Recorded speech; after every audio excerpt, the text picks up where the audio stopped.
Treneri, trumpai apie šios dienos žaidimą. Koks jis buvo? Du kėlinius. Pirmi 2 kėliniai labai nesisekė užpulti.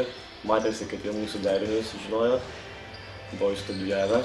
Gynyba, man atrodo, per visas varžybas praleis 54. Taip? 57. 57. Tai yra labai gerai, aš manau.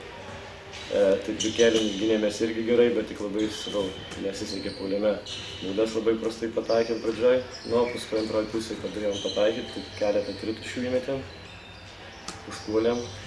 Antroje pusėje, ką pakeitėte? Biškai sumažinom 5-tuką. Pradėjom žaisti sėdėti vienu centru. Ir tas centras toks kraštas, tai biškai didesnė gynyba, nes iš pradžių visi išėjo, tokie buvo apstingę. Nežinau, gal čia, kad nesitreniravom visą savaitę, gal kažkas dėl to, bet vienu žodžiu, džiaugiuosi, kad pergalė yra. Sezono pradžioje teko 2 sunkus varžovai, vieni iš lyderių Rovak ir Klevas buvo pralaimėta, dabar iš eilės 3 pergalės.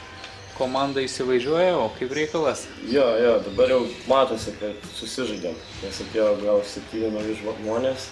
Tai biškai reikėjo laiko, nes prieš Klevo varžybas mes gal kiekvieną treniruotę turėjom kaip visa komanda. Ir gavosi kaip keletą traumų, tai žaidėm visais naujais žaidėjais, nesusižaidę, dabar jau po biškai atrandam savo vietą, kiekvienas žaidėjas. Ir žiūrėsim kaip toliau. Reikia dirbti ir viskas bus gerai.